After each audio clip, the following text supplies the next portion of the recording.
네, 안녕하십니까. 조도우입니다. 이번 시간 운영체제 5번째 시간이고요. 스케줄링, 디스크 스케줄링에 대해서 알아보도록 하죠. 자, 이번 시간 학습 내용 디스크 스케줄링이고요. 디스크 스케줄링의 개념과 또 디스크 스케줄링을 또 계산하는 형태의 문제를 어떻게 해결해 나갈 수 있는지에 대해서 학습해 보도록 하겠습니다. 자, 디스크 스케줄링이라는 말은 개요 자체가 개념이 사용할 데이터가 디스크 상에 여러 곳에 저장되어 있을 경우에 데이터를 접근하기 위해서, 읽기 위해서 디스크 헤드가 움직이는 경로를 설정하는 기법이다 라는 게 이제 디스크 스케줄링의 정의가 되겠고요. 자, 우리는 이 디스크 스케줄링을 또 왜 공부를 해야 되고 또 이 부분들이 왜 또 시험에 자주 출제가 되는지에 대한 개념인데 여러분들이 주로 쓰는 데스크탑 컴퓨터, 물론 노트북 컴퓨터에도 그런 경우가 있겠지만, 주로 이제 데스크탑 컴퓨터에는 대용량 저장 장치로 아직까지도 하드디스크라는 것을 많이 사용을 해요.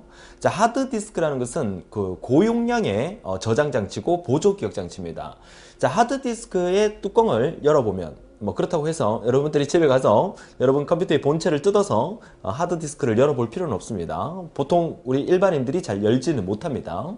자, 하드디스크의 뚜껑을 열게 되면 예전에 아주 오래 예전에 음악을 들을 때 LP판이라 하죠. 레코드판. 그죠? 레코드판에 보면 음악을 들을 때 레코드판에 이 바늘을 이렇게 올려놓고 레코드의 턴테이블이 돌아가면서 음악을 들었던 그런 기억이 혹시 나시는 분이 계시다면 나이가 조금 되신 분들입니다. 자, 턴테이블의 LP판에서 노래를 듣던 시절이 있었는데요.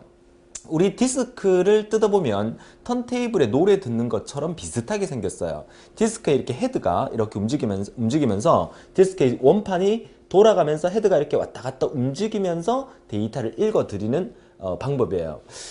최근 우리가 이제 음악을 들을 때는 이제 CD 플레이어도 이제 거의 한물 같다고 얘기를 하는데, CD 플레이어는 디스크 원판이 돌면서 빛을 이용해서 거기에 있는 데이터를 읽고 쓰는 경우고요. 보통 우리가 컴퓨터에 사용되고 있는 여러 가지 기억 장치인 메모리, 또 요즘은 하드디스크 대용으로 SSD라는 메모리가 또 사용이 되면서 지금처럼 이렇게 우리가 지금 공부하려고 하는 디스크의 원판처럼 헤드가 읽고 쓰는 그런 장치는 아닙니다. 그렇게 더 발전을 해가고 있는 거죠.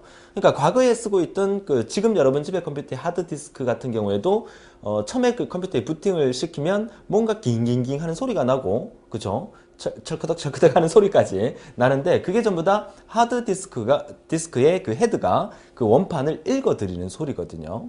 그러면 하드디스크의 원판, 자, 예를 들어서 제가 원판을 한번 간단하게 그려본다면, 자, 이런 원판이 이렇게 존재를 한다 그러면, 자, 원판에 우리가 이 트랙들이 이렇게 존재를 해요. 트랙들이.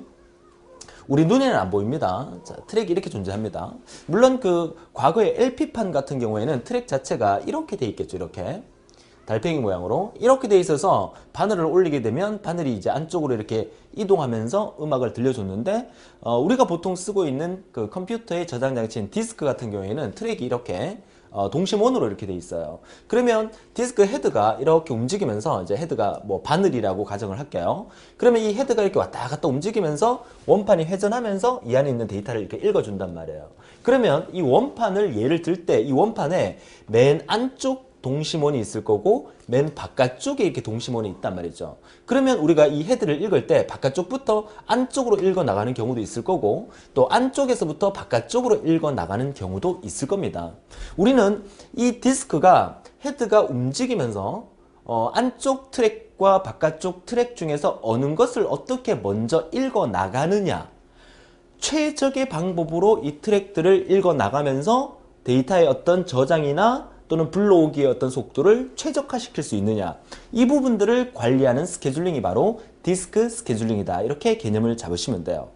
자, 우리가 이번 시간에 뭘 공부해야 되는지 아시겠죠? 제가 다른 강의에 비해서 이번 시간에 너무 빨리 이렇게 접근을 했어요. 무슨 말이냐면, 제 강의를 쭉 이렇게 들어오신 분들은 아마 느낌이 있을 겁니다. 저는 항상 강의를 시작할 때 안녕하십니까, 조도입니다 라고 인사를 하고, 또 여러가지 이렇게 서론을 좀 길게 얘기를 하고, 그리고 본격적으로 딱 들어오게 되는데, 이번 시간에 그냥 인사만 딱 하고 학습 내용 딱 보고 바로 스케줄링을 딱 들어왔죠. 그 이유가 뭔지 아십니까? 눈치채셨습니까? 자, 지난 강의도 그랬고, 저지난 강의도 그랬고, 지금 이번 시간에 공부하는 게 5강이죠. 그러니까 3강, 4강 같은 경우에 제가 좀 빨리 맞춰 드리려고 했는데, 시간이 계속 늘어나서, 지난 3강 같은 경우에도 거의 1시간이 넘었고요. 지난 강의도 제가 조금 빨리 마친다 그래 놓고, 거짓말을 했죠. 거의 1시간을 육박할 정도로 강의를 해버렸어요. 강의의 리듬을 타다 보면, 그죠? 제가 언제 어떻게 또 강의를 하게 될지 몰라요. 그런데, 지금까지 제가 거의 근 15년 이상을 강의를 해오면서 그렇게 강의를 했다고 해서 아 선생님 너무 강의 너무 지루합니다. 빨리 집에 가고 싶어요. 이렇게 얘기한 학생은 한 명도 없었습니다. 믿어주세요. 그죠? 자, 그래서 이번 시간은요, 여러분들이 좀 쉬어가는 의미에서 조금 빨리 맞춰 드리려고요. 그래서 이번 시간에 여러분 공부할 내용은 3.3 단원의 디스크 스케줄링까지만 하고 일찍 마치도록 하겠습니다. 뭐 온라인 강의이기 때문에 마치는 거야. 뭐 여러분들이 플레이 중지시키면 수업은 끝나는 거지만 그래도 강의 이렇게 들으면서 한 번쯤은 이렇게 좀 짧게 강의를 하고 마치는 그런 강의도 있어야 여러분들이 또 공부하는데 또 리듬을 탈 수 있지 않을까 그렇게 생각을 합니다. 아무튼 우리가 댄스를 하더라도 춤을 추더라도 노래를 부르더라도 뭔가 이렇게 시작 전에 이렇게 리듬을 좀 타야 됩니다. 그래야 이제 제가 떨고 있죠.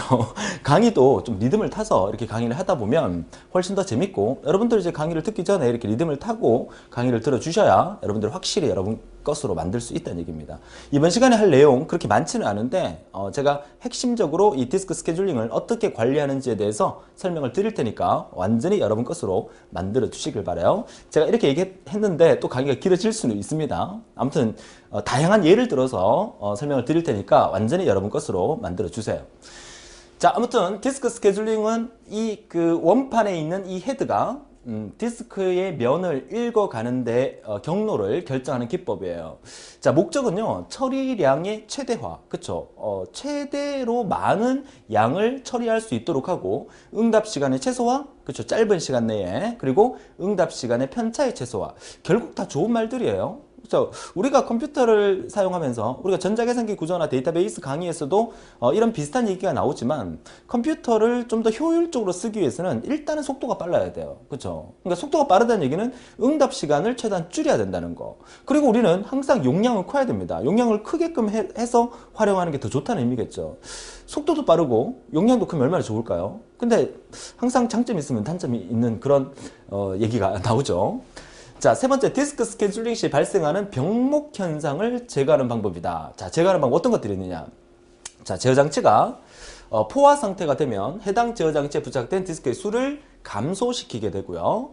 자, 입출력 채널이 복잡하면 그 채널에 부착된 제어 장치 중에서 몇 개를 다른 채널로 이동하게 되고요. 또 입출력 채널이 복잡하면 새로운 채널을 추가함으로써 병목 현상을 제거한다. 요거 여러분 시험에 한 번 정도 나왔었습니다. 기사에. 그러니까 다음 중 디스크 스케줄링 시 발생하는 어떤 병목 현상, 병목 현상이라는 게 무슨 말인지 아시죠? 한 곳에 이렇게 몰려버리는 이런 현상을 제거하는 방법에 속하는 게 아닌 것은 오른쪽 오답 쪽지도 있죠. 그래서 오답 확인하면서 한 문제 나왔었으니까 잘 기억해 주셨으면 좋겠고요. 자, 그럼 본격적으로 디스크 스케줄링 기법의 그 첫 번째 역시나 피포 기법입니다. 피포, First in, First out 기법. 다른 말로 FCFS, 뭡니까? First come, First service죠. 지난 시간에 우리가 디스크 스케줄링 말고 프로세스 스케줄링을 공부할 때도 이런 피포 방법이 있었어요. 그러니까 프로세스를 스케줄링하는 그 방법하고 또 디스크 스케줄링 방법하고 비슷한 부분은 있지만 내용 면에서는 다른 부분이니까 구별해 둘 수 있도록 해주셔야 합니다. 자, 그러면 일단 펄스 인, 펄스 아웃이니까 먼저 들어온 거 먼저 처리해 준다. 무슨 말이냐? 자, 디스크 대기 큐에 가장 먼저 들어온 트랙에 대한 요청을 먼저 서비스하는 기법이다. 자, 내용 읽어볼게요. 첫 번째로 디스크 대기 큐에 있는 트랙 순서대로 디스크 헤드를 이동한다. 순서대로 이동한다. 먼저 들어온 거 먼저 처리해준다 이 말이죠. 그 다음에 디스크 대기 큐에 들어온 순서대로 서비스를 하기 때문에 공평성이 보장된다. 이거는 뭐 앞에서 우리가 배웠던 프로세스 스케줄링에 나왔던 거랑 그럼 P4는 똑같은 말이에요. 먼저 들어온 거 먼저 처리하니까 공평하다는 얘기겠죠. 그렇다면 얘가 시험 문제 어떻게 나오느냐? 시험 문제는 이렇게 나와요. 자, P4 기법의 적용에 현재 헤드의 위치가 50에 있고, 그죠? 현재 헤드의 위치가 50에 있다는 얘기는, 자, 디스크 트랙이, 자, 이렇게 디스크 원판이 이렇게 있다는 얘기입니다. 자, 트랙이 이렇게 존재하겠죠? 첫 번째 트랙, 두 번째 트랙, 세 번째 트랙 쭉 있다가, 그죠? 쭉 있다가, 만약에 이 트랙이 50번째 트랙이라면 여기에 60번째, 70번째, 80번째 쭉 있겠죠. 안쪽에도 뭐 40번째, 30번째 쭉 있을 거란 말이에요, 트랙이. 그러면 현재 50번째 있는 이 위치에서 이렇게 갈 거냐, 바깥쪽으로 갈 거냐, 그죠? 이 부분을 결정하는 거예요. 그런데 문제에서는 뭐냐면 현재 헤드 위치가 50에 있고 요청 대기열에는 아래와 같은 순서대로 들어있다고 가정합니다. 그러니까 100번째 트랙으로 가서 정보를 읽어라, 180번째로 가서 읽어라, 40번째로 가서 읽어라, 이 말이에요. 트랙의 번호입니다. 트랙의 수는 200개가 될지 300개가 될지 그는 디스크 원판마다 다르니까. 그래서 예를 들어서 트랙이 있다 그러면 얘는 가만보니까 한 200 트랙 정도 된다는 얘기다, 그죠? 그러니까 1번 트랙부터, 아니 0번 트랙부터 200번째까지 트랙이 있는 이런 디스크 원판이 있을 경우에 현재 나의 위치가 50에 있다고 가정을 합니다. 그죠? 그랬을 경우에 first in, first out 기법은 어떻게 정보를 읽어가느냐? 당연히 이동 순서가 첫 번째 어디에? 50번째 있었죠. 50번째. 그래서 어디로 이동합니까? 100번 트랙을 먼저 읽으라고 들어왔기 때문에 100번을 읽어주고, 그 다음에 180번 읽어주고, 그 다음에 40번 읽어주고, 들어온 순서대로 이 트랙번을 찾아가서 읽어주는 거예요. 여기 있는 이 순서랑 여기 있는 순서랑 똑같다는 얘기입니다. 그죠? 자, 그렇다면 항상 시험 문제에서는 이동 거리를 물어요. 이동 거리. 얼마만큼이나 이동했느냐. 얘가 첫 번째 50번째 트랙에 있다가 100번째로 가죠. 자, 100번째를 바깥쪽이라고 예를 들게요. 그럼 100번째로 갔습니다. 그죠? 막 달려서 100번째로 갔죠. 100번째로 갔다가 그 다음에 다시 180번째로 막 갑니다. 그죠? 그리고 다시 어디로 갑니까? 안쪽이니까 40번째로 막 이동을 했겠죠. 그죠? 40번째로 이동했다가 그 다음에 다시 120번째로 갔다가 다시 0번째로 들어왔다가, 그러니까 여기서 이렇게 왔다 갔다 한단 말이죠. 이렇게 요청 대기 큐에서 요청한 순서대로, 들어온 순서대로 데이터를 찾아서 처리해 주는 거야. 마지막에 200번째까지 가는 거죠. 그러니까 시험 문제에서는 이렇게 데이터를 주어주고, 그럼 총 디스크의 헤드가 이동했는 거리는 얼마만큼 달렸느냐, 그걸 묻는 거죠. 그거 계산해 보니까 50에서 100까지 갔으니까 얼마 이동했습니까? 50 이동했죠. 100에서 180 갔으니까 얼마 이동했어요? 80 이동했죠. 180에서 40으로 다시 내려왔으니까 얼마? 140 이동했죠. 그 이동 거리를 여기와 여기 사이의 값을, 그죠? 이 사이의 값들을 전부 다 입력을 해보니까 50 더하기 80 더하기 140 더하기 80 더하기 쭉 계산해보니까 총 얼마가 나왔다? 790이라는 이동 거리가 나왔다는 거예요. 여러분 시험 문제에서 이렇게 나온다는 거야. 어떻게 나온다? 자, 요청 대기 큐에는 이러한 자료가 있습니다. 현재 헤드 위치는 50에 있습니다. P4 스케줄링 기법을 했을 경우에 총 이동 거리는 얼마입니까? 이거 산수 문제잖아요. 그죠? 이 문제 나오면 틀리면 안 되겠죠? 근데 그 원리를 알아야 되겠죠? 근데 P4는 쉽잖아요. 들어온 순서대로 그대로 계산하면 되니까. 근데 과연 이 P4 기법이 효율적인 방법이냐는 거죠. 그걸 우리가 한번 따져볼 필요가 있겠죠? 효율적인 방법입니까? 효율적인 방법? 그렇지 않습니다. 더 좋은 방법이 있겠죠. 그래서 우리가 앞서 프로세스 스케줄링 기법도 그랬고, 그죠? 자, 이런 부분들이 좀 더 효율적인 방법이 뭐가 있을까? 자, 다음 페이지에서 확인해 보도록 하죠. 자, 두 번째, SSTF 기법입니다. Shortest Seek Time First라는 거죠. 자, 지난번에 우리가 프로세스 스케줄링 할 때 SJF라는 방법, 그런 것도 Shortest Job First, 그죠? 짧은 거. 그러면 이 SSTF도 Shortest, 가장 짧은 Seek Time, 가장 짧은 거부터 먼저 처리하라, 이 뜻이죠. 가장 짧은 거? 가장 짧은 위치에 있는 거? 다시 읽어볼게요. 탐색 거리가 가장 짧은 트랙에 대한 요청을 먼저 서비스 받는 기법이에요. 자, 내용 설명이 있다 보도록 하고요. 자, 결론부터 한번 보도록 하죠. 문제에서 이렇게 나올 거니까. 자, 현재 헤드 위치가 역시 50번째 트랙에 있고요. 현재 헤드 위치가 50번째 트랙에 있고 0번 방향으로 이동한대요. 그러니까 안쪽 방향으로. 물론 디스크마다 0번이 안쪽일 수도 있고 바깥쪽일 수도 있지만 아무튼 0번 방향으로 이동을 한답니다. 이동을 하고 요청 대기열에는 아래와 같은 순서대로 들어있다는 거죠. 앞에 데이터의 예와 똑같습니다. 100번, 180번 트랙, 40번 트랙, 120번 트랙. 자, 저는 항상 수업을 하면서 이런 거를 좀 여러분 지루하지 않게 다른 예를 들잖아요. 자, 어떤 예를 들까요? 엘리베이터 예를 한번 들어볼까요? 엘리베이터. 물론 이따가 다음 페이지엔 실제로 엘리베이터 알고리즘 형태의 그 방법이, 기법이 소개가 되고 있겠지만, 엘리베이터 같은 경우에 얘가 보니까 200층까지가 있네요. 그쵸? 건물이. 자, 200층까지 있고 0층이라는 곳 있어요.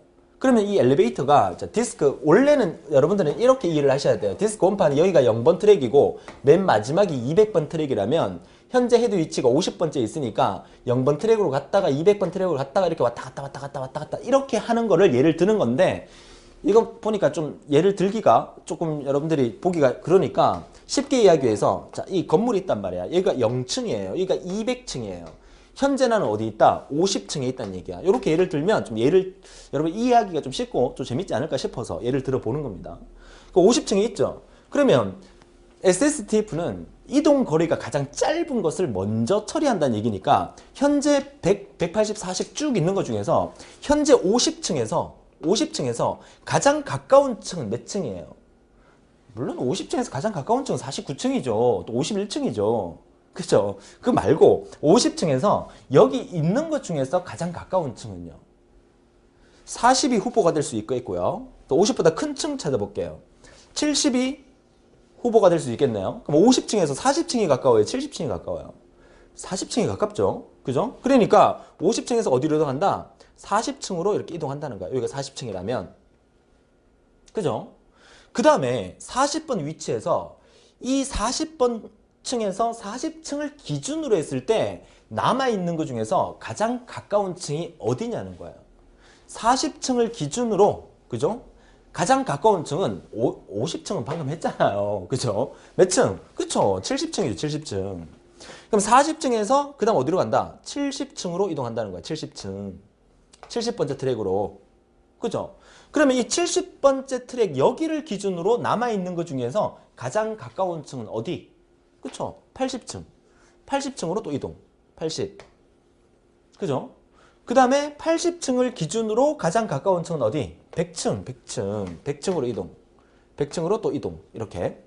이렇게 헤드를 지금 가까운 순서대로 지금 읽어 나가고 있는 거예요. 원판은 돌고 있어요. 그죠? 원판은 돌고 있습니다.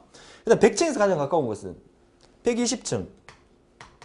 그죠? 120층에서 가장 가까운 층 130층. 130층. 130에서 가장 가까운 층 150층. 150층. 150층에서 가장 가까운 층 180층. 180층. 180층에서 가장 가까운 층 그쵸? 200층. 됐나요? 그러면 이거 다 썼잖아요. 이거 다 썼잖아요. 다 해결했습니다. 그 다음에 200층에서 가장 가까운 층은 남아있는 것 중에서 0층. 그쵸? 이렇게 이동을 한다는 거야. 그러면 이렇게 이동하니까 이동 순서가 50층을 기준으로 가장 가까운 층, 쇼티스트니까 가장 가까운 층으로 40 갔다가 70 갔다가 80 갔다가 100, 120, 130, 150, 180, 200 갔다가 다시 0으로 내려오는 거죠. 그쵸? 이렇게 데이터를 처리하니까 총 이동 거리가 얼마가 되느냐? 50에서 40까지 얼마? 10. 40에서 70까지 얼마? 30. 70에서 80까지 얼마? 10. 그죠? 이렇게 쭉 가서 200에서 0까지 얼마? 200. 이걸 다 합하니까 총 헤드의 이동 거리는 얼마가 되더라? 370이 되더라는 거죠. 여기서 우리는 뭘 알 수 있습니까? 오, shortest disk time burst 하니까 엄청 거리가 짧아졌어요. 왜? 아까 앞 페이지에서 우리 P4 있었잖아요. P4의 총 이동 거리가 얼마였어? 790이었어. 똑같은 데이터였는데 790이나 됐잖아요. 근데 shortest disk time burst로 하니까 총 이동 거리가 370밖에 안 나오더라는 거죠. 뭘 쓸 건데요? 당연히 이거 쓰겠죠. 그만큼 처리 속도가 더 빨라질 거 아니에요. 물론 장단점은 있습니다. 그죠? 읽어볼게요. 그러면 자 개념 이해했으니까 자 읽어보면 첫 번째로 현재 헤드 위치에서 가장 가까운 거리에 있는 트랙으로 헤드를 이동시킨다. shortest seek time first니까 그죠? 처리량이 많은 일괄 처리 시스템에 유용하다. 이거 중요한 말입니다. 자, 일괄 처리 시스템이 유용하다고 별표 일괄 처리 시스템에 유용하다. 자, 이거 별표 따로 자 노란색으로 별표하겠습니다. 자, SSTF는 처리량이 일괄 처리 시스템에 유용하다. 처리량이 많은 또 현재 서비스한 트랙에서 가장 가까운 트랙에 대한 서비스 요청이 계속 발생될 경우에 먼 거리 트랙에 대한 서비스는 무한정 기다려야 하는 기아 상태가 발생할 수 있다. 뭐예요? 아까 0번 트랙 같은 경우 그랬죠. 만약에 요청되는 작업이 계속 있었기 때문에 더 이상 없었기 때문에 200번 갔다가 0번으로 내려왔지만 만약에 그 200번하고 그 100번 사이 중간에서 계속 요청을 했다 그러면 180 갔다가 170 갔다가 190 갔다가 왔다 갔다 계속 왔다 갔다 할 거 아니에요. 그러다 보면 0번 트랙은요 너무 멀어서 영원히 처리되지 않는 상태가 발생되면서 늙어 죽어요. 늙어 죽는다. 무슨 상태다? 노화된다. 노화 상태다. 노화 상태를 영어로 하면 에이징이다. 에이징 기법이다. 에이징이다. 그죠? 그래서 무한정 기다려야 하는 기아 상태가 발생할 수 있다. 뭐가? SSTF가 짧은 놈 먼저 처리해 주니까. 자, 이거를 또 재밌는 다른 예를 한번 들어볼게요. 지금 제가 엘리베이터 예를 들었잖아요. 그죠? 짜장면 배달하는 그 중국집을 예를 들어볼까요? 자, 짜장면 배달하는 중국집에서 배달을 하는데요. 자, 배달 주문 전화가 계속 들어오잖아요. 그러면 예를 들어서 그 짜장면 집이 동네가 나와바리가 그죠? 자, 여기가 중국집이 있다고 칠게요. 그죠? 그러면 배달 짜장면 한 그릇이요, 뭐 짬뽕하고 짜장면이요, 뭐 짬짜장면이요 이렇게 주문을 했단 말이에요. 그러면 전화를 받았을 때 위치가 어딥니까? 어디입니다. 그러면 먼저 전화 걸려왔잖아. 그러면 배달 사원이 여기까지 가서 배달을 합니다. 그죠? 배달하고 난 다음에 다시 돌아오죠. 다시 돌아와서 그다음 어디 배달합니까? 또 여기 배달하죠. 또 다시 돌아오죠. 또 어디? 여기 배달하고 다시 돌아오고 이렇게 왔다 갔다 배달할 거 아니에요. 근데 사장님이 가만 생각해 보니까 이건 너무 효율적이지 못하는 거야. 전화 걸려온 대로 배달하니까 효율적이지 못하는 거야. 그러니까 사장님이 머리를 쓴 거죠. 야, 우리 짧은 거리에 있는 데부터 먼저 배달하도록 하자. 전화가 막 몰려오니까 짧은 거리 여기만 계속 배달하는 거야, 이렇게. 그죠? 짧은 거리에 있는 그 곳에만 배달하니까 멀리서 전화 온 사람은 영원히 짜장면을 못 받아요. 그렇죠? 난리 나죠. 그러니까 그런 짜장면 집에서는 무조건 퍼스트 인, 퍼스트 아웃 방법을 써야 돼요. FC, FS 방법을 써야 돼요. 그죠? 근데 우리는 디스크에서 어떤 자료를 읽어내는 입장이기 때문에 이런 방법을 쓰면 총 이동 거리가 짧아지기 때문에 좀 더 효율적으로 데이터를 처리할 수 있고 시간도 그만큼 절약할 수 있다는 것을 말씀을 드리는 겁니다. 자, 다른 거 다 떠나서 일단 시험에 나오는 게 얘기할게요. 여러분 시험 문제에서는 어떻게 나온다? 이거 나온다. 데이터 이렇게 딱 주어지고 SSTF 방법으로 했을 경우에 총 이동 거리는 얼마입니까? 이거 나오니까. 자, 계산 문제를 하니까 이 계산 문제가 어려운 계산 문제입니까? 뭘 묻는지를 알고 이 개념을 이해한다 그러면 현재 헤드의 시작 위치 파악하고 시작 위치에서 가장 가까운 위주로 움직여주면 이렇게 화살표에서 순서대로 나열하면 총 이동 거리를 쉽게 계산할 수 있다는 얘기를 해드리고 있는 겁니다. 그죠? 자, 다양한 예를 들면 수업 시간이 또 길어질 것 같아서 자, 여기까지 하고 자, 다음 또 보도록 하죠. 스캔 기법. 자, 스캔 기법은 현재 진행 중인 방향으로 가장 짧은 탐색 거리에 있는 요청을 먼저 한다. 가장 짧다는 말에서 앞에서 배웠던 SSTF랑 좀 비슷하다는 느낌이 드는데 뭐가 다르냐면 이게 중요한 말이죠. 현재 진행 중인 방향으로 이게 중요한 말이에요. 현재 진행 중인 방향으로 엘리베이터가 이렇게 있으면 현재 50층에 있는 엘리베이터가 아래쪽으로 내려가고 있는 중이에요. 그죠? 아래쪽으로 내려가고 있는 중이기 때문에 무조건 짧은 거리가 여기 있다 하더라도 60이 먼저 있고 이 밑에 만약에 20을 처리하라 그랬더라도 50번째에서 만약에 SSTF 방식 같은 경우에는 60을 먼저 처리해야 되죠. 그죠? 근데 얘는 이동 방향이 지금 아래쪽으로 내려가고 있는 중이기 때문에 무조건 얘부터 먼저 처리해야 된다는 거야. 이게 바로 스캔 기법의 특징이에요. 현재 이동 중인 방향이 중요합니다. 물론 바깥쪽으로 이동하고 있다, 위쪽으로 이동하고 있으면 당연히 얘부터 먼저 처리해야 되죠. 이동 방향에 따라서 처리하는 거예요. 이동 방향에 따라서 짧은 거리를 먼저 처리하는 거. 그게 스캔 기법이야. 그래서 현재 헤드의 위치에서 진행 방향이 결정되면 탐색 거리가 짧은 순서에 따라 그 방향의 모든 요청을 서비스를 다 하고 끝까지 이동한 후 역방향으로 서비스한다. 다시 말해서 현재 50층을 기준으로 아래쪽으로 이동하고 있었다. 그러면 일단은 요청이 계속 들어올 거란 말이에요. 이렇게. 그죠? 들어오면 이 방향으로 걸리는 것을 모두 다 처리하고 그죠? 그리고 난 다음에 다시 돌아가면서 위쪽 부분을 처리해 준다는 얘기예요. 자, 그래서 SSTF에서 발생하는 응답 시간의 편차를 줄일 수 있다는 게 아주 중요한 특징이고요. 자, 예를 들어서 한번 보도록 할게요. 현재 헤드 위치가 역시나 50번째 트랙이 있고요. 어디로 이동한다? 0번 방향으로 이동하고 있다. 이 이동 방향을 체크하는 게 스캔 기법에서는 중요합니다. 그죠? 자, 0번 방향으로 이동하며 요청 대기열에는 아래와 같은 순서대로 들어있다고 가정했습니다. 자, 현재 어디 있습니까? 50번째 있어요. 0번 방향으로 이동하니까 50번째에서 0번 방향으로 이동할 때 가장 가까운 거 누구예요? 40이죠. 그러니까 50 다음에 40을 처리해 줘야 되겠죠. 그 다음에 40 다음에 더 가까운 게 있더라도 사실 40 다음에는 70이 더 가깝잖아요. 그죠? 근데 40 다음에 어디로 가야 돼? 0으로 가야 돼. 0번 방향으로 현재 이동하고 있으니까. 그죠?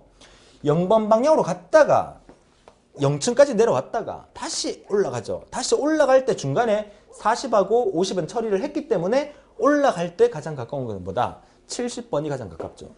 그죠? 그러면서 쭉 올라가면서 나머지 다 처리하면 되니까 70, 80, 그 다음에 얼마? 100, 그 다음에 120, 150, 그 다음에 180, 그리고 마지막 200번째를 처리하게 되죠. 그죠? 자, 이 순서대로 쭉 처리하면서 역시나 사이사이의 이동 거리를 모두 다 계산하니까 얼마? 10 더하기 40 더하기 70 더하기 해서 총 20 더하기 해서 얼마? 250이라는 값이 나오더라는 거죠. 자, 과거에 시험 문제 이렇게 나온 적도 있어요. 다음 중 이러한 똑같은 데이터를 줬을 때 그죠? 총 이동 거리가 가장 짧은 방식은 무엇입니까? 1번 피포, 2번 SSTF, 3번 스캔 기법 이렇게 나온 적이 있단 말이죠. 그러면 세 개 중에서 지금 우리가 보고 있는 이 스캔 기법은 총 이동 거리가 얼마? 250, SSTF는 370, 피포는 790. 그죠? 가장 짧은 것은 스캔 기법이 가장 짧은 거죠. 그렇다고 해서 스캔 기법이 가장 좋은 거는 절대로 아닙니다. 그죠? 상황에 따라서 데이터에 따라서 그 값은 또 달라질 수 있기 때문에 이렇게 들어온 요청 큐에 들어있는 이 값을 기준으로 했을 때 여러분이 직접 그런 문제가 나왔을 때 피포 방법도 써보고 SSTF도 써보고 스캔 기법도 써봤을 때 가장 짧은 게 뭔지를 모두 다 계산해 봐야 되는 그런 문제가 나온 적이 있습니다. 그죠? 잘 기억해 두시길 바라요. 자, 세 번째 스캔이었고요. 이어서 C스캔 방식 보도록 하죠. 자, C스캔 방식은 항상 바깥쪽에서 안쪽으로 움직이면서 가장 짧은 탐색 거리를 갖는 요청 서비스다. 자, 스캔 기법의 변종입니다. 그렇죠? C스캔입니다. 자, 스캔 기법 변종이다. 스캔 기법은 현재 이동 방향이 중요하다 그랬죠. 자, 그 액션으로 보여드릴게요. 현재 50층에서 밑으로 내려가면서 다 처리하고 다시 이렇게 올라가면서 처리하는 게 뭐야? 스캔 기법이었죠.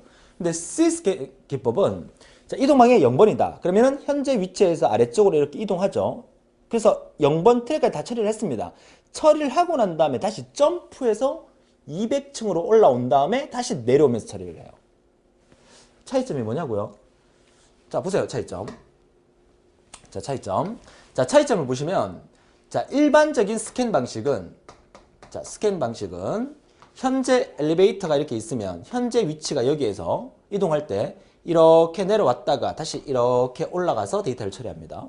그러면 C스캔은 자, 이렇게만 적을게요. 자, C스캔은 현재 여기서 이렇게 데이터를 처리하죠. 그리고 올라갈 때는 데이터 처리 안 해요. 그냥 점프해서 올라갔다가 여기서 다시 내려오면서 처리를 한단 말이에요. 차이점 아시겠어요? 얘는 올라가면서 손님을 태워요. 얘는 올라가면서 손님을 태우지만 얘는 내려오면서 밖에 손님을 안 태워. 내려가면서 손님 태우고 다시 점프해서 올라갔다가 내려오면서 손님을 태워요. 이건 뭐지? 그 무슨 그 놀이동산에 그 슬라이드 타고 내려오는 그런 개념인 것 같다. 그죠? 미끄럼틀 타고 쭉 내려온 다음에 그죠? 다시 그 미끄럼틀의 그 장치는 그냥 손님을 안 태우고 그냥 올라간 다음에 손님들이 걸어서 이렇게 올라온 상태에서 또 타고 내려온다. 이렇게 생각하면 되겠죠? 그게 바로 뭐다? C스캔이다. 일반적인 스캔하고 C스캔하고 구별할 줄 알아야 됩니다. 공통점은 뭐다? 이동 방향이 있어야 돼요. 이동 방향이. 자, 이렇게 정리하시면 되겠고요. 그래서 자, 내용을 읽어보면 자, 헤드는 트랙의 바깥쪽에서 안쪽으로 한 방향으로만 움직이면서 서비스하며 끝까지 이동한 후에 안쪽에 더 이상 요청이 없으면 헤드는 가장 바깥쪽 끝으로 그냥 점프해서 이동한 다음에 다시 안쪽으로 이동하면서 요청을 서비스를 해준다는 의미고요. 자, 요청을 서비스하는 도중에 새로운 요청이 도착하면 다음 헤드가 진행할 때 서비스하게 된다. 자, 이렇게 이렇게 쭉 내려오고 있단 말이야. 그죠? 내려오면서 지나갔는데, 이렇게 지나갔는데, 자, 이걸 예를 들어야 되겠다. 그죠? 자, 이렇게 지나갔는데, 지나가는 도중에 여기서 요청이 들어왔단 말이야. 그럼 올라갈 때 얘를 처리해 주는 게 아니라, 다시 점프해서 올라가서 내려오면서 얘를 처리해 준다. 이 말이죠. 그죠? 자, 이 개념을 이해를 해 주셔야 되겠습니다. 자, 그러면 다시, 자, 문제를 한번 보도록 할게요. 현재 헤드 위치가 50번째 있어요. 자, 트랙이 0번 방향으로 이동합니다. 안쪽으로. 요청 대기열에는 역시나 아래와 같은 순서대로 데이터가 있습니다. 자, 50번째에 있는 상태에서 자, 아래쪽으로 내려오니까 당연히 안쪽에 있는 40번 처리하고 그다음에 0번 처리하죠. 그리고 어떻게 한다? 다시 점프해서 200번째로 가죠. 200번째로 가서 내려오면서 다시 180, 150, 130, 120, 180, 70 이 순서대로 진행을 한다는 거야. 그래서 점프하는 것도 이동한 거리니까 0번에서 200번 가는 것도 200만큼의 이동을 하게 된 거예요. 그러니까 공친 거지만 아무런 데이터를 사용하지도 않고 그냥 옮긴 거지만 이동 거리에 해당되는 거야. 그래서 이 이동 거리를 다 계산하니까 10 더하기 40 더하기 200 더하기 쭉 계산하니까 총 얼마? 그래도 380 정도밖에 안 나오더라. 그죠? 아까 그 피보 방법 얼마나 걸렸어? 790이나 걸렸잖아요. 그쵸? 그래서 아무래도 저는 개인적으로 생각으로 그 중국집에 짜장면 배달하시는 분들이 약간만 머리를 쓰면, 그죠? 그 이동거리를 최대한 줄일 수 있다. 이동거리를 줄이게 되면 아무래도 오토바이 기름값도 적게 먹지 않을까. 어떤 방법은 있을 텐데, 그죠?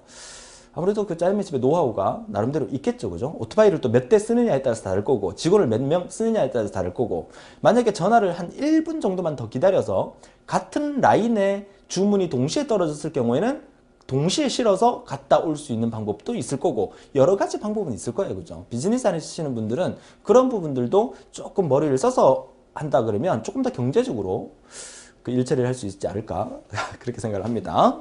자, 너무 말을 좀 딴 데로 셀 것 같아서 여기까지 하겠습니다. 그죠? 자, 다음 페이지 보도록 하죠. 아, 이번 시간은 되게 긴장이 되네요. 그죠? 왜 긴장이 됩니까? 빨리 맞춰드려야 되겠다는 그런 압박감 속에 자, 긴장이 됩니다. 자, 마지막입니다. 보세요. 자, 마지막에 5번째, 6번째, 7번째는 개념만 이해를 하시면 되겠어요. 자, 스캔 기법의 역시 또 다른 변종입니다. N스텝 스캔 기법입니다. 자, 스캔 기법을 기초로 합니다. 어떤 방향의 진행이 시작될 당시에 대기 중이던 요청에 대해서만 서비스하고 진행 도중 도착한 요청들은 반대 방향 진행 때에만 서비스하는 기법이다. 자, 무슨 뜻이죠? 무슨 뜻이죠? 자, 요청은 언제든지 수시로 실시간으로 들어올 수가 있어요. 자, 엘리베이터가 이렇게 있으면 그렇잖아요. 엘리베이터가 이렇게 왔다 갔다 움직인단 말이야. 현재 이 엘리베이터가 이렇게 내려가고 있는 중이에요. 그죠? 근데 내려가는 중에 이 위층에서 버튼을 누를 수 있잖아. 그죠? 엘리베이터 오라고. 내가 이렇게 통과해서 여기를 지나고 있는 상황에서 여기서 버튼을 누를 수도 있잖아요.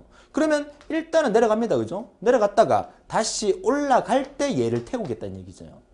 실제로 이 N스텝 스캔 기법이 보통 우리가 쓰는 엘리베이터 알고리즘에서 사용하는 기법이에요. 그쵸? 그러니까 N스텝 스캔 기법은 완전 100% 똑같은 우리의 엘리베이터 방법하고 똑같다는 얘기입니다. 그죠? 자, 그런 얘기고요. 그래서 1번에 그 SSTF나 스캔 기법보다 응답 시간의 편차가 적다. 그렇기 때문에 우리 사람들을 태우는 엘리베이터에 가장 적당하다. 특정 방향에 많은 수의 요청이 도착할 경우에 반대 방향에서 무한 지연을 방지할 수 있다. 그렇죠? 무조건 올라갔다 내려갔다 올라갔다 내려갔다 하니까 특정 위치에서 무한정 기다리는 경우는 없을 겁니다. 만약에 엘리베이터 알고리즘을 SSTF를 썼다고 생각해봐요. 20층에 사는 사람은요, 영원히 엘리베이터 못 탈 수도 있어요. 그죠? 자, 그런 개념이 되겠죠? 자, N스텝 스캔 기법이고요. 6번째는 룩 스캔 기법이라고도 합니다. 룩 스캔. 룩이라고만 적혀 있는데 룩 스캔 기법이에요. 자, 스캔 기법을 사용하되 진행 방향에 마지막 요청을 서비스한 후에 그 방향의 끝으로 이동하는 것이 아니고요. 바로 역방향으로 진행하는 기법이에요. 자, 이거는 조금 효율적인 방법이긴 합니다. 자, 무슨 말이냐면 스캔 기법을 사용을 하는 거랑 똑같은데 룩 스캔 기법이니까 진행 방향의 마지막 요청을 서비스한 후에 무슨 말이냐면 자, 이렇게 엘리베이터에 있으면 스캔 기법의 특징은 뭐였어요? 내가 여기서부터 이렇게 출발을 하잖아요. 그죠? 출발은 무조건 끝까지 갔다가 다시 올라가야 돼요. 그리고 여기에서 끝까지 무조건 또 갔다가 다시 내려와야 돼요. 일반적인 스캔은. 근데 룩 스캔 기법은 여기서 마지막 요청이 180번째에서 마지막 요청이 있었어. 그러면 쭉 올라가다가 180번 처리하죠. 그럼 여기서 바로 다시 꺾여서 내려옵니다. 일반적인 스캔은 180번 하고 난 다음에 다시 무조건 끝까지 가야 돼. 끝까지 갔다가 내려와야 되지만 룩스캔은 마지막 처리가 180번이었다면 여기를 끝으로 다시 내려와서 처리하게 된다는 뜻이에요. 그죠? 스캔 기법을 조금 더 발전시킨 방법이죠. 자, 그 다음에 C룩 기법은 C스캔 기법을 사용하며 자, 이 안쪽 방향의 모든 요청을 처리한 후에 안쪽으로 모두 처리한 후에 바깥쪽 맨 끝으로 이동하는 것이 아니라 역시나 가장 바깥쪽 요청 트랙을 이동한 후 진행하는 방법이다. 그러니까 얘는 그죠? 얘는 스캔 기법을 사용하되 진행 방향의 마지막 요청을 서비스하는 거니까 그 방향이 위쪽이든 아래쪽이든 그죠? 위쪽이든 아래쪽이든 스캔 기법에서 딸려 나온 거기 때문에 다시요. 빨리 맞추려는 마음 때문에 그죠? 자, 이렇게 있으면 얘는 여기서 180번째 호출이 들어오고 여기서 만약 20번째 호출이 들어왔다면 그죠? 이렇게 갔다가 바로 이렇게 해서 이 사이를 왔다 갔다 할 수 있다는 거예요. 그죠? 근데 C스캔 기법은 뭐야? C스캔 기법 자체가 여기서 내려왔다가 어떻게 해야 돼? 다시 점프해서 올라갔다가 다시 내려오는 게 C스캔 기법이잖아요. 그러면 점프해서 올라갔다가 내려올 때 마지막 요청이 만약에 내려갈 때 여기가 마지막 요청이었다. 그러면 여기까지 내려갔다가 여기서 어디 다시 점프해서 내려온다는 얘기예요. 그죠? 그러니까 C스캔 기법에서 조금 더 그 효율성을 높이기 위해서 만든 게 C룩 기법이다. 이렇게 보시면 되겠죠. 그래서 혼합했다고 보시면 돼요. 여러 가지를. 그래서 이런 방법들이 점점 발전해가고 있다. 그래서 속도를 좀 더 높일 수 있다. 이런 얘기죠. 그러니까 결국 이번 시간에 공부한 내용은 디스크 원판이 이렇게 있습니다. 그죠? 이런 디스크 원판이. 그러니까 원판이 이렇게 그 트랙들이 이렇게 존재한다 그러면 헤드가 왔다 갔다 움직인단 말이에요. 깅깅깅 하면서 움직인단 말이에요. 여러분 컴퓨터 껐다가 켜보세요. 그쵸? 부팅될 때 깅깅깅 소리가 납니다. 하드디스크가 움직이는 소리예요. 그러니까 그 하드디스크가 움직일 때 최대한 이동 거리를 적게 해서 움직여줘야만 컴퓨터의 데이터의 처리 속도가 더 빨라지는 거기 때문에 그런 부분들을 얼마나 효율적으로 다룰 수 있느냐에 대해서 배운 게 우리가 이번 시간에 공부한 디스크 스케줄링이라는 거죠. 자, 여러분 교재를 보시게 되면 기출이 상당히 많이 됐다는 게 보여지시죠. 그리고 어떤 기법이 가장 많이 기출됐냐면 SSTF 기법이 가장 많이 기출이 됐었습니다. 이동 거리를 계산하는 문제가 나온다는 거예요. 자, 이번 시간 짧게 여기까지만 하고 진행을 해드리겠지만 반드시 이동 거리 계산하는 것을 눈으로 보고 강의를 들으면 누구나 다 알아요. 그죠? 근데 직접 여러분들 문제를 풀어보면 잘 못 푸는 경우가 있더라고요. 뭐 계산해서 실수해갖고 더하기 빼기 잘못해갖고 틀리거나 이런 경우 있으니까 반드시 여러분이 직접 실습을 통해서 뒤에 체크 문제 있으니까 체크 문제 풀어보면서 확실히 여러분들이 이 문제 나왔을 때 맞출 수 있다라는 자신감을 가지셔야 돼요. 여러분 시험 문제 중에서는요. 맞춰야 되는 문제가 있고 틀려도 되는 문제가 있어요. 한국산업인력공단에서는 100점 만점자가 너무 많이 나오면 수능 시험도 그렇지만 만점자가 너무 많이 나오면 그 형평성에 좀 문제가 있다 그래서 될 수 있으면 한두 문제는 틀릴 수 있도록 만점자가 안 나오게 만들려고 노력을 한단 말이죠. 출제 유형 같은 경우에. 그러니까 일부러 틀리라고 내는 문제는 어떻게 해요? 과감하게 틀려주세요. 그죠? 근데 이런 문제는 무조건 맞춰야 되는 문제예요. 이런 문제를 실수로 틀리면 큰일 난단 말이죠. 아시겠죠? 자, 정리해 주시기 바라고요. 약속대로 이번 시간 좀 일찍 마친 것 같아요. 자, 디스크 스케줄링 개념과 계산하는 방식 반드시 정리하시고요. 자, 다음 시간에는 오퍼레이팅 시스템 운영체제 제6강 정보 관리의 파일과 또 디렉터리 관리 파일 시스템에 대해서 우리가 알아보는 시간으로 만들어 보도록 하겠습니다.